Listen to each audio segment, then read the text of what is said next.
Assalamu alaikum wa rahmatullahi wa barakatuh. Bismillahirrahmanirrahim. Alhamdulillahi rabbil alamin wa salatullahi wa salamuhu ala nabiyyina Muhammadin wa ala alihi wa sahbihi ajma'in wa ba'du. Alhamdulillah, tumemaliza mwezi wa Ramadhani. Tunamwomba Allah subhanahu wa ta'ala atupokelee ibada zetu, atusamehe madhambi yetu. Funga yetu tuliyofunga ndani ya mwezi wa Ramadhani iwe ndo sababu ya kufanikiwa katika siku ya kusimamishwa mbele yake. Ndugu zangu wapendwa, kuna jambo muhimu hapa tulijadili kwa dakika chache tu. Naomba usikivu wako na umakini wako kwenye hili. Na jambo lenyewe si jingine isipokuwa ni swala la muandamo wa mwezi. Swala hili kwa hakika watu wengi wamelizungumza kwa namna tofauti tofauti, na mimi mwenyewe pia nimeshawahi kulizungumza swala hili kwa namna tofauti tofauti huko nyuma. Lakini leo nataka tulizungumze swala hili kupitia kwa jahili mmoja wa Kiwahabi, fasik, kibwengo huyo wa Kiwahabi. Tumsikilize hapa kidogo, kisha tutaanza safari yetu ya mazungumzo kupitia yeye. Ikiwa leo ni siku ya Alhamisi ya tarehe 19 mwezi wa 3, yani March mwaka 2026, ni sawa kabisa na tarehe mosi ya mwezi wa Shawwal ya mwaka 1447. Taarifa zimetufikia, mwezi umeonekana katika nchi ya Afghanistan, kadhalika vile vile katika nchi ya Mali, kadhalika vile vile katika nchi ya Niger, na taarifa hizi tumezipata kutoka kwa watu masha Allah, ima wako katika maeneo hayo au ndugu zao wapo katika maeneo hayo. Tunaufahamisha umma kwanza uzuie ndimi zao kwenye masala kwamba hawa mashekhe hawajatutangazia, hawa wanafuata Saudia. Si masala ya kufuata Saudia, ni kwamba tumepishana sasa hivi kwenye masala ya kwamba tunazingatia watu wa falaki au hatuwazingatii. Wenzetu wamezingatia kwamba watu wa falaki wamesema hakuna mwezi, kwa hiyo atakayesema kaona mwezi bila shaka kakosea. Hapo ndipo tulipotofautiana. Wamezingatia hilo, sisi hatuzingatii hilo kwenye kuingia Ramadhani wala kwenye kutoka Ramadhani. Kuna mambo mawili hapa ameyazungumza. Jambo la kwanza, amethibitisha kwa Alhamisi ya tarehe 19 Machi 2026 ilikuwa ni siku ya Eid kwa msimamo wao Mawahabi, msimamo ambao tunasema msimamo usiotekelezeka na msimamo ambao ni bid'a, uzushi, msimamo wa kufuata mwezi muandamo wa kuingia Ramadhani au kutoka kwa Ramadhani popote pale utakapoonekana. Amethibitisha hilo, lakini wenzake wengi, 90% au zaidi, hawakufungua siku ya Alhamisi, wamekuja kufungua siku ya Ijumaa. Akasema jambo jingine kwamba watu wazuie ndimi zao, wasije wakasema kuwa mashekhe wetu hawakufungua siku ya Alhamisi kwa sababu Saudia hawakufungua. Mashekhe wetu hawakufungua Alhamisi kwa sababu wanawapa kipaumbele wanachuoni wa falak, yani wanatumia zile astronomical calculations. Kwa hiyo sio masala ya Saudia haya, sio kwamba masala ya kwamba Saudia hawajafungua. Ni kwa sababu wao wanatazama yale mahesabu ya kifalaki, wanasubiri wale wanajimu watakavyoeleza. Tunaufahamisha umma kwanza uzuie ndimi zao kwenye masala kwamba hawa mashekhe hawajatutangazia, hawa wanafuata Saudia. Si masala ya kufuata Saudia, si masala ya kufuata Saudia, si masala ya kufuata Saudia. Ni kwamba tumepishana sasa hivi kwenye masala ya kwamba tunazingatia watu wa falaki au hatuwazingatii.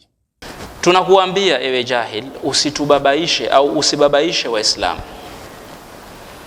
Ukweli ulivyo ambao sisi tunaujua na tumeshasema mara kadhaa kwamba Mawahabi wa Tanzania, Kenya, wa hapa Afrika Mashariki kwa ujumla wanafuata Saudi Arabia na hawafuati mwezi wa kokote utakoandama.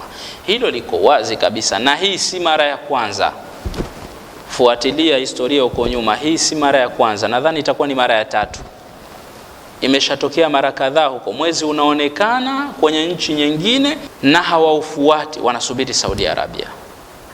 Hii ni kawaida na mwanzo ilivyokuwa. Kama hujui, mimi nakwambia mwanzoni ilivyokuwa. Na swala hili nimeshamsikia hata Muhammad Isa yule shekhe wa Kiwahabi analikiri, analikubali. Mwanzoni ilivyokuwa hapa Tanzania, zilipokuja hizi fikra za kwamba watu wafuate mwezi wa kokote, walikuwa wanafuata Saudia tu. Yani wao walikuwa wanafuata Saudia kabisa, hiyo inajulikana. Mwanzo fikra hii inakuja, watu walikuwa wanafuata Saudia. Baada ya kuchapwa kwa hoja na kuambiwa kwamba msimamo huu wa kufuata Saudia tu haupo kwenye dini, hapo sasa ndo wakabadilika kimaneno, wakaanza kusema kwamba tunafuata mwezi wa kokote. Lakini kiukweli hata huo mwezi wa kokote hawafuati, bado hawa watu wanafuata Saudia. Sisi tunajua hilo na tunasema mara kadhaa, na ushahidi au uthibitisho ni huo mfano wa sasa hivi, na limeshatokea hili jambo sio mara hii tu. Kama sikosei, mwaka 2008 ulionekana Yemen na hawakufuata mawahabi wa hapa mwezi. Kwa hiyo usitake kutuambia hapa kwamba sio masala ya kwamba Saudi Arabia. Tunaufahamisha umma kwanza, uzuie ndimi zao kwenye masala ya kwamba hawa mashekhe hawajatutangazia hawa wanafuata Saudia. Si masala ya kufuata Saudia, si masala ya kufuata Saudia. Ni masala hayo hayo. Kwa hiyo tunaweza tukakubaliana na wewe kwenye jambo moja, kwamba ikiwa hao mawahabi wanafuata hesabu za kifalak, wanafuata za Saudia, tutakubaliana na wewe kwamba wanafuata hizo, lakini za Saudia, sio za nchi nyingine yoyote.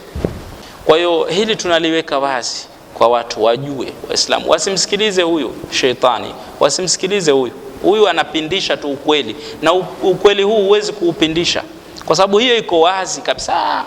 Taarifa imewafika kwamba Afghanistan umeonekana mwezi, Niger, Mali, watu wamefungua ndani ya Alhamis, lakini wao hawakufungua kwa sababu Saudia hawajafungua. Basi hakuna masala ya nini wala nini. Na kama hilo unalolisema wewe, tutakubaliana nawe kwenye kwamba wanafuata hesabu za kifalaki, wanafuata za Saudia. Jambo la pili, kwamba wewe bwana mkubwa umekula mchana wa Ramadhani. Hilo ndio jambo la pili. Kwa sababu gani? Kwa sababu tunaeleza kwamba msimamo wa kwamba mwezi kokote utakaoonekana ima kuingia kwa Ramadhani au kutoka kwa Ramadhani, itakuwa imeshawajibikia uonekanaji huo wa mwezi. Dunia nzima imeshawajibikia wafuate uonekanaji huo wa mwezi. Ni msimamo ambao ni bid'a, uzushi, hata kama umesemwa na baadhi ya wanachuoni. Ni msimamo ambao ni uzushi na hautekelezeki na hauingia akilini. Ni wakizushi kwa sababu haujafundishwa na Mtume. Msimamo huo utekelezaji wake umeanza hivi sasa kwa sababu ya uwepo wa simu na kompyuta. Narejea tena, hata kama baadhi ya wanachuoni wameusema msimamo huu zamani, lakini bado msimamo huu ni uzushi kwa sababu haujawahi kufundishwa na Mtume, haujawahi kufundishwa na masahaba. Msimamo huu hawajaufundisha na haujatekelezwa. Nitaeleza hapa ni kwa nini haujatekelezwa msimamo huu, na uwezekano wa kutekelezwa ulikuwepo. Nitaeleza hilo biidhnillah tabaraka wa taala. Naomba unitegee sikio lako vizuri. Kwanza hebu tuchukue nukta, tuokote baadhi ya nukta hapa ili unielewe. Tusitumie nguvu nyingi kunukuu kauli za wanachuoni na nini. Tuchukue baadhi ya nukta hapa. Kwanza, unaposema kwamba mwezi ukiandama kokote, mfano tujalie kuingia kwa Ramadhani, tayari mwezi ule utakuwa ushabeba hukumu ya kwamba dunia nzima inatakiwa iufuate ule mwezi. Dunia nzima imeshaingiwa na Ramadhani. Na ndio maana yake Marekani ukiandama mwezi, tujalie tuchukue mfano wa Marekani au nchi yoyote, lakini tuchukue mfano wa Marekani, umeshaandama mwezi magharibi, mwezi wa kuingia kwa Ramadhani. Sisi huku nchi nyingine haujaandama bado. Unapotuambia tayari na sisi tufuate hukumu ya mwezi ule, tafsiri yake dunia nzima tayari imeshaingiwa na Ramadhani. Haijalishi kwenye nchi yenu huku iwe mchana iwe usiku, tayari na nyie mtakuwa ndani ya Ramadhani kwa sababu ule mwezi umeshaandama, wakati wa Ramadhani umeshafika. Na wala si kinyume chake.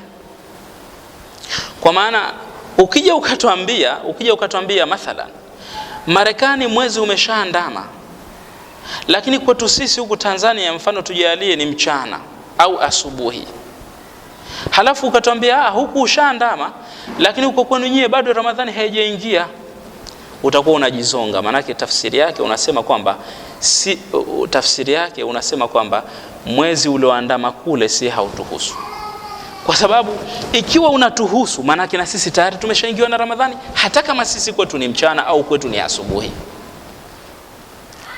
Si Ramadhani imeshaingia, na Ramadhani ikiingia mahala pamoja, maana yake imeingia kote. Maana yake haijalishi sasa kule ilikoingia, kama ni magharibi, huku kwetu hata kama ni mchana, tena ndani ya Shaaban, hata kama ni mchana tena siku ya mwisho mfano ya Shaaban, itakuwa imeshatuingia hiyo Ramadhani.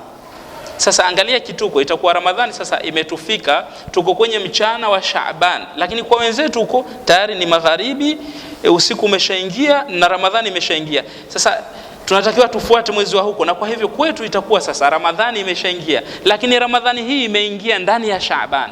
Kwa maana sisi tuko kwenye mchana wa Shaaban, tunamalizia mwezi wa Shaaban, lakini tutaambiwa sasa hukumu ya mwezi, kwa vile tufuate mwezi kokote utakuandama, na sisi tayari tutakuwa tuko ndani ya Ramadhani, lakini Ramadhani hiyo itakuwa ndani ya Ramadhani iliyo ndani ya Shaaban. Angalia, ndio maana nasema yani msimamo huu ni wa ajabu sana. Na ukisema, narejea tena, ukisema kwamba hata kama huko utakuwa ushaandama nyewe wakati huko mchana wa Shaaban, itakuwa bado, maana yake unakubali kwamba mwezi ulikoandama huko sisi bado hautuhusu, tunatakiwa tutazame mwezi wetu utakaoandama. Ukisema unatuhusu, maana yake ule muda ulioandama kule hukumu yake itatukabili na sisi, kwa sababu kule tayari Ramadhani imeshaingia.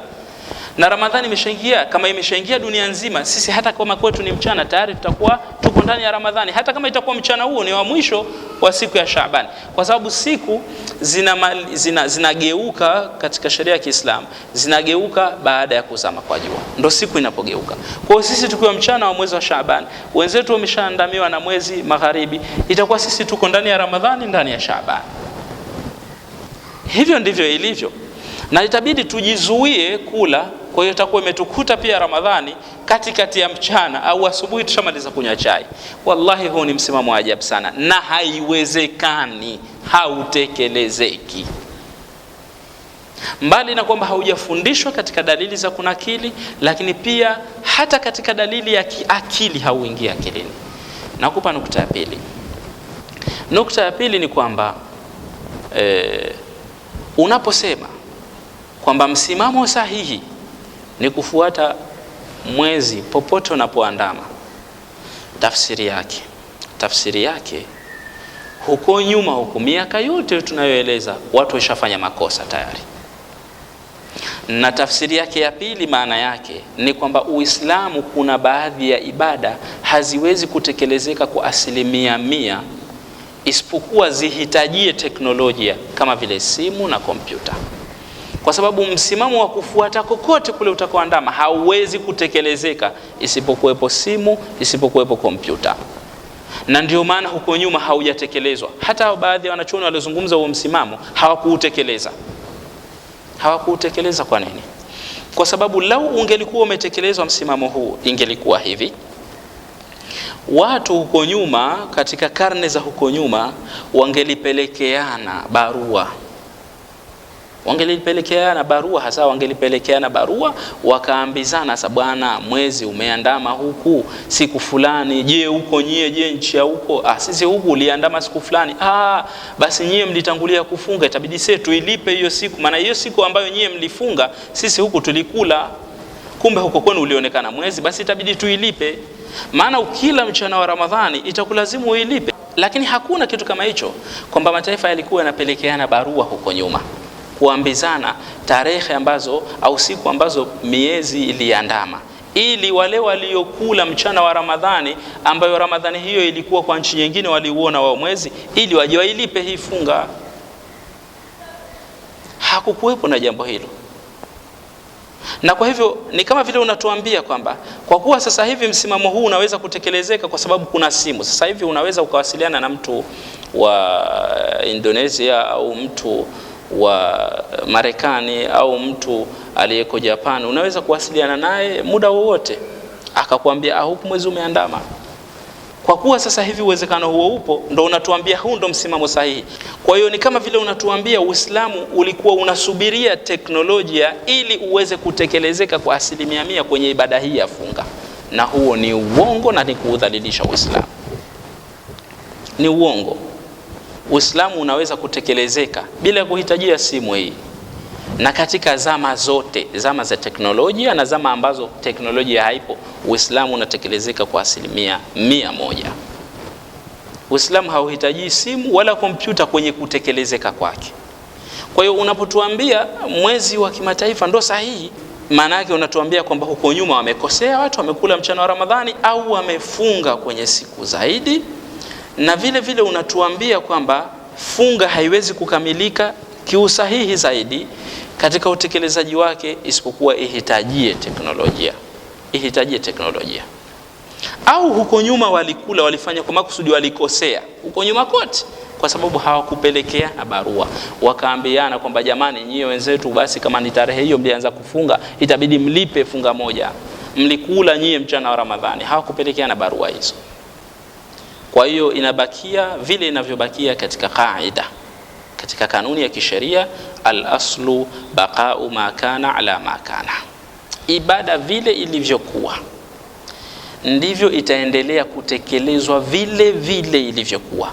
Haiwezi ikapata mabadiliko kwa sababu ya utandawazi, sio kwa sababu ya kwamba imekuja simu sasa hivi au kompyuta. Ibada itaendelea kutekelezwa vile vile katika hali yake ya asli.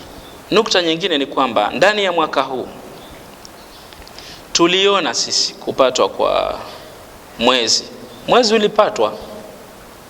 ulipatwa siku si nyingi huko kwetu, na baadhi ya nchi duniani mwezi ule haukupatwa.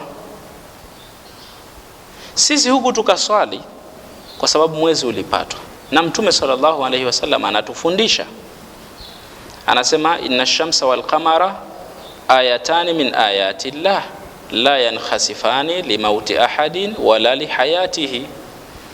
Kupatwa kwa mwezi na jua ni alama katika alama za uwepo wa Allah subhanahu wa ta'ala. Kwa hiyo Mtume akatuambia, fa idha raaitum dhalika fad'u Allaha wakabbiru wasallu watasaddaqu, au kama alivyosema Mtume sallallahu alaihi wasallam. Katufundisha, angalia hizo lugha zilizokuja, fad'u Allaha wakabbiru, muombeni Allah. Matamko ndivyo yalivyokuja, wakabbiru wasallu, salini. Mtume sallallahu alaihi wasallam anazungumza nasi kwa ujumla. Maana hawa mabwana wanasema tufate mwezi kokote, kwa sababu Mtume anasema sumu li ru'yatihi wa aftiru li ru'yatihi. Fungeni, anazungumza kwa sote, anazungumza na sote kwa ujumla. Fungeni kwa kuona kwake, fungueni kwa kuona kwake. Kwa kuwa anazungumza na sote, basi utapoonekana popote. Basi na hapa kwenye swala la kupatwa jua na mwezi anazungumza na sote kwa lugha ya pamoja, kwamba swalini, leteni zile takbirat, leteni. Anazungumza nasi kwa pamoja, muombeni Allah. Anazungumza nasi kwa pamoja. Kwa nini sasa kwenye suala hili la kupatwa kwa mwezi, kwa nini hamkubali nyinyi sisi kuswali hapa swala ya kupatwa kwa mwezi, na nyinyi wenyewe hamswali swala ya kupatwa kwa mwezi, kiwa mwezi huo utapatwa kwenye nchi nyingine? Au ukipatwa mwezi hapa nyinyi msiswali kwa sababu nchi nyingine haujapatwa, hawaswali. Kwa nini sasa na swala la mwezi wa kupatwa kwa mwezi isiwe ni swala la kimataifa, na mwezi ni huu mmoja? Kwa nini kama mwezi mmoja, kwa nini msiupe hukumu moja kwenye kila kipengele? Kwa hiyo tunakuambia tu Muhammad kwamba umekula mchana wa Ramadhani, muhuni wewe, na wenzako walishtuka tu, wengine wakaona bora tusili mchana wa Ramadhani. Hadithi ile ya Quraib ambayo tunaieleza mara nyingi, kuna kitu muhimu sana katika ile hadithi, ukisoma utakiona. Hadithi ya Quraib kwa ufupi, kwa wale ambao haifahamu, ni kwamba Quraib huyu ni sahaba, alienda Sham, aliondoka pale Madina, akaenda zake Sham. Kufika kule Sham alikuta Ramadhani ndio inaingia. Sasa kule Sham mwezi uliandama usiku wa Ijumaa, maana yake mchana wa Ijumaa kule Sham walianza kufunga. Akafanya pilika zake zilizompeleka huko, akarudi. Kurudi anafika Madina ni mwisho wa mwezi, kwa sababu unajua safari za zamani. Sasa alipofika huko akakutana na Ibn Abbas, akamueleza Ibn Abbas kwamba Sham kule sisi tulifunga mchana wa Ijumaa, mwezi uliandama usiku wa Ijumaa. Ibn Abbas akaeleza akasema, sisi hapa mwezi uliandama usiku wa Jumamosi, maana yake tulifunga mchana wa Jumamosi. Kwa hiyo Sham ilitangulia kufungwa, Madina ilichelewa kufungwa. Kwa maana tafsiri yake Madina walikula mchana wa Ijumaa ambao ulikuwa kwa Sham ni Ramadhani. Hapa ililazimika, kama ingelikuwa msimamo wa kufuata popote upo wakati ule, ingelazimika Ibn Abbas awaambie masahaba wote waliokuwepo wakati ule na watu wote, awaambie kwamba jamani, kumbe sisi tumeshakula tayari kwenye mchana wa Ramadhani ya Ijumaa ambao Sham walikuwa wamefunga, itabidi tuilipe hii funga. Hakusema Ibn Abbas, bali akamwambia Quraib, fala nazalu nasumu hatta nukmila 30 au narahu, sisi tutaendelea kufunga mpaka tukamilishe 30 au tuuone mwezi, tutaendelea kufunga. Kufungua kwetu ni kwamba tuuone mwezi au tukamilishe Ramadhani 30. Hapa wazi Ibn Abbas anakataa kufuata mwezi wa Sham. Angelikuwa hakatai, angelihesabu ile Ijumaa, mchana wa Ijumaa ambao wao walikula pale Madina, angelihesabu. Na kwa hivyo asingelisema swala la kukamilisha 30, asingelisema kwa sababu tayari kuna moja washaiacha, lakini aliukataa wazi mwezi wa Sham. Na Quraiba alipomuuliza Ibn Abbas kwamba awala taktafi bi ru'yati Muawiya wa siyamihi, hutosheki na kuona kwa Muawiya na kufunga kwake, Ibn Abbas akamwambia la, hakadha amarana Rasulullah, hivi ndivyo alivyotufundisha Mtume. Alivyotufundisha Mtume ni vipi? Ni yale maneno aliyosema baada ya haya kwamba tufuate kule mwandamo wetu tukamilishe, au tuuone pale petu, sio huko Sham. Sasa hivi miwahabi inakuja kuipindua hii hadithi, na hala haipinduki wala hawawezi kuipindua. Wanapapatu, wanasema sijui maana yake hapa aliposema hakadha mara na Rasulullah, maana yake pale usipopata habari. Usipopata habari jamani, wapi na wapi na haya maneno yalivyokuja, hii hadithi ilivyoeleza, wapi na wapi na tafsiri za kipuuzi kama hizo. Na kama ingekuwa maana yake hiyo, basi wangelilipa ile siku.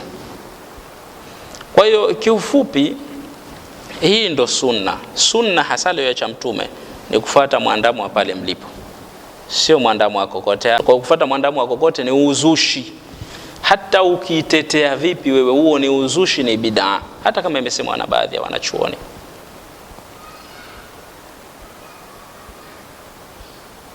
Na kuna baadhi ya watu wanatolea hadithi, kuna hadithi kwamba Mtume aliletewa habari kwamba mwezi umeshaandama, akawaambia masahaba kwamba wafunge. Jamani, hebu kuweni na akili. Mtume kaletewa habari usiku kwamba mwezi umeandama, usiku huo aloletewa. Tena sio kwamba watu walikuwa wameshalala tayari, ni usiku wa mwanzoni. Huyo mtu anatoka wapi? Mtu huyo wanachuoni wanaeleza anatoka maeneo hapo. Hebu jalia kwa wakati huo usafiri ulikuwa wa wakati huo wa wanyama. Mathalan, nakupa mfano tu hapa Zanzibar, hapa Unguja. Mtu atoke mathalan Bumbwini aende Makunduchi kwa punda au kwa farasi. Atoke hapa baada ya mwezi, atoke Bumbwini baada ya mwezi kuandama. Makunduchi anafika saa ngapi? Si anaenda kufika saa 5 za usiku. Basi tujalie huyo mtu kamjia Mtume saa 5 za usiku. Yaani kifupi mtu huyo alitoka maeneo ya pale karibu, pale Hijaz. Hajatoka maeneo ya mbali, hawezi kuwa ametoka taifa jingine halafu aje ndani ya usiku huo afike kwa Mtume usiku huo ambao umeandama mwezi ampe taarifa. Tumia akili basi. Kwa hiyo hakuna uthibitisho wa mafundisho ya Mtume sallallahu alaihi wasallam wala mafundisho ya masahaba juu ya swala la kufunga kwa mwandamo wa popote. Na kuhusu swala la Kenya, yule chief kadhi wa Kenya sijui kama yuko sawa. Mimi sitaki nimtovukie adabu, lakini simuelewi kabisa. Yaani ni kama mtu ambaye ana mawenge hivi. Yaani kutangaza kwake swala la mwezi, anaweza akachukua tu kauli zozote ambazo hata hazifanyiwi hakiki, akaokota tu kauli, au akakurupuka tu kutangaza taarifa ambazo hata hajafanyiwa uthibitisho. Ni mtu ajabu sana. Sijui tu huwa ni nani ambaye anachagua huyo chief kadhi Kenya, sijui. Na sijui hutumia vigezo gani, lakini sisemi hana vigezo, isipokuwa ni mtu ambaye kama vile ana mawenge fulani. Lazima awe makini, na wala sisi Tanzania kama hatujathibitisha uonekanaji wa mwezi Kenya, tunaona uonekanaji wake ni wa matata matata hivi. Chief Kadhi kurupuka kama kawaida yake, huyu Chief Kadhi wa sasa hivi, basi ni haki yetu sisi kutokufuata huo mwezi. Tuko sawa kabisa kwenye hilo, kutokufuata mwezi wa Kenya, na tukaendelea kama kukamilisha Ramadhani 30 au kukamilisha Shaaban 30.